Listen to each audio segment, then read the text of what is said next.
Hey guys, I'm back here with another completed model, and this time it is the Takom Object 279E.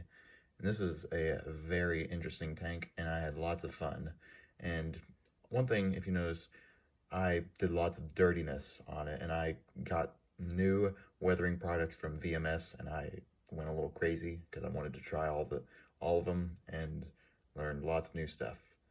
But yeah, starting off with the kit, this was the Takom Object 279E. It is one of the earlier releases from Takom, but it is still has amazing fits like the more modern releases, and has amazing cast textures and sort of like the non-slip textures on the hull, which is really cool. You can't really see it on camera, but if you were here in person, you would definitely see it.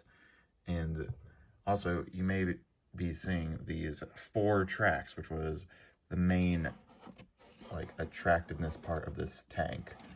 And this was originally designed to be nuclear, to withstand nuclear blasts, hence why it has 4 tracks and sort of like the aerodynamic hull, so it could withstand the winds that would reach roughly like past the speed of sound and be able to stick to the ground. And a note was that it was not meant to withstand a direct hit, but the blast. And yes, those tracks were torturous to make because tracks are my least favorite, and I had to double the amount I'm used to, and they were Lincoln length, so I had to do every track bit. At least the horns were pre-molded, so I didn't have to do those one by one, but yeah. The running gears were also quite interesting to make, and there were lots of wheels I had to make. And I think there is roughly, there's 6 on each side, so that would be 24 just running wheels, road wheels in total. So I had quite a big pile on my workbench. This kit did not come with a middle barrel. It was like the modern Takom releases, and this is a long barrel and 130 millimeters. You do have the option to have a 152 millimeter barrel, but that is not what the Object 279E has right now in the Kubinka Tank Museum, so I chose to do the 130 millimeter. And also, this barrel is quite long to fit into my filming booth, so I could not have it on a turntable so that you could see all the bits, but I will be turning it around with my hands.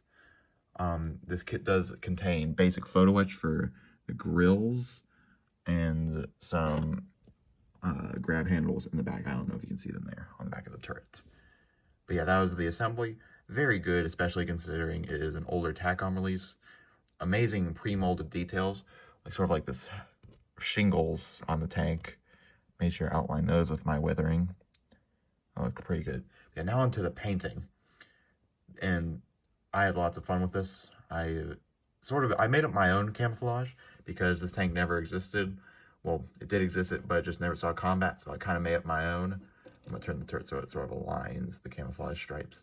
So I did a base coat with Tamiya Dark Green 2, and then I used Vallejo Air Models White. And I did put some medium chipping fluid underneath the white so I could get those nice realistic chips in there.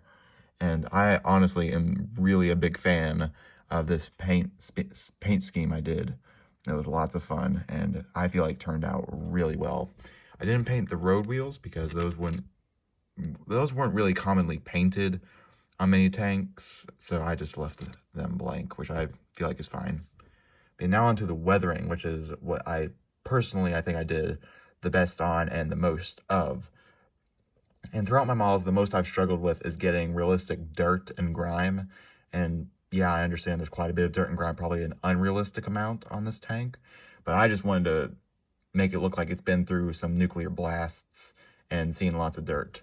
So I used the VMS pigment jockeys on this tank. And what's special about those is that they behave like a pigment in terms of the effects they produce, but they act like a pin wash kind of. And I would use their universal weathering carrier to thin it down and then get those nice streaks as you can see on the front. And then I kind of use them like a pin wash on all these sort of shingles here. And those would give nice little streaks. And for the colors, I use the dark earth and light earth pigments. I also put put them on the tracks, but you can't really see them due to this sort of overhang and the lighting. But yeah, I did lots of weathering on this tank. And there's more on the back. You can sort of see more of what the camouflage would look like from above. And yeah, these pigment jockeys were lots of fun to use and very user-friendly too. Like I would recommend them to anyone who is like looking to up their game in terms of weathering.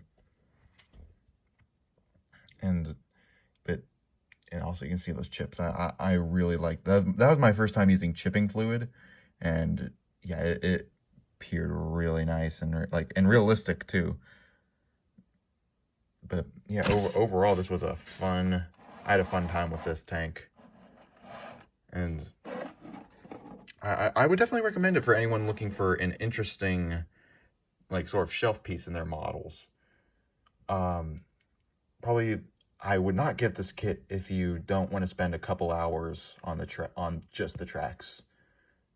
And yeah, it's just tracks. That's probably like the main drawback to this kit, is that there's a bunch of tracks. But the fit was nice. I did not have to do any filling on the 2-part hull or the turret. Not even the barrel. The barrel went together really nice, and I feel like I did a decent job with how used I am to metal barrels. I didn't do a good job at the front right there. But overall, I feel like it looks pretty smooth. And the lighting from this booth is definitely rubbing off on my skill in there.